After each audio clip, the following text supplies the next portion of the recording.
A cada final de semana nós temos uma notícia mais trágica para a moralidade e para a ética republicana. Suas denúncias de corrupção, que envolve diretamente o governo federal, mas não só, envolve outros partidos, mas especialmente o governo federal, que afinal o poder executivo é determinado agora pelo atual projeto, chamado por Celso de Mello, nunca me canso de dizer, de projeto criminoso de poder, né? E esse projeto que está indo desde 1º de janeiro de 2003 governando o Brasil. Mas as denúncias do último ano foram muito, mas muito graves. As revistas semanais, por exemplo, a Época colocou as relações entre Lula e um diretor da empresa Odebrecht, relações extremamente privilegiadas, viagens para vários países do mundo, palestras que nunca foram dadas, dinheiro que foi dado ao Instituto Lula, estranhíssimos também. Por outro lado, a revista Veja, como é sabido de todos, virou o grande assunto do país desde o sábado à noite, com a delação premiada de Ricardo Pessoa, o presidente da UTC Constran, duas grandes empreiteiras tal, que prestam serviço ao governo federal. No caso do senhor Ricardo Pessoa, ele envolve diretamente o ex-presidente Lula, né, que na semana anterior, vale lembrar no comentário que nós fizemos nesse mesmo espaço, foi chamado por outro empreiteiro de Brama da Silva, então que envolve diretamente o presidente Lula, a eleição de 2006, mas envolve diretamente a presidente Dilma Rousseff nas eleições de 2010, mas não só, nas eleições de 2014, e aí a coisa se complica, porque exige, portanto, um posicionamento imediato do Tribunal Superior Eleitoral,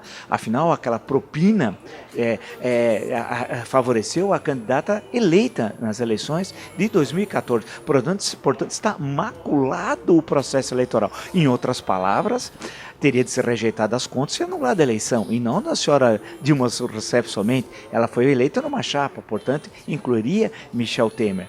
Veja que cenário complicado nós estamos, né? Ontem, na Folha de São Paulo, o presidente da Câmara dos Deputados, Eduardo Cunha, falou então de mudar o regime. Nós sairíamos do presidencialismo, parlamentarismo, e segundo ele, seria a solução dessa crise, mas que não atingiria, segundo segundo Eduardo Cunha, o mandato da presidente, que seria adotado só em 2019. Não é a primeira vez que se fala nisso em parlamentarismo para resolver crise. Basta ver 1961, durante a renúncia de Jânio Quadros e a dificuldade da posse do seu vice, João Goulart, e basta lembrar 1991, isso envolve diretamente o ex-presidente Fernando Collor, quando se falou também em parlamentarismo em 1991, e essa questão não foi devidamente analisada. Ou seja, é uma situação que a cada final de semana nós temos uma surpresa, e é cada vez pior. O que chama a atenção de todos nós é como é possível agravar a crise política e nós não encontrarmos, a médio prazo, uma solução para ela. Onde vai encontrar solução no Congresso Nacional sem que os principais líderes políticos se posicionem sobre isso? Quer dizer, o que fazer com o governo de Dilma Rousseff? O Brasil aguenta 42 meses de Dilma Rousseff? Evidente que não.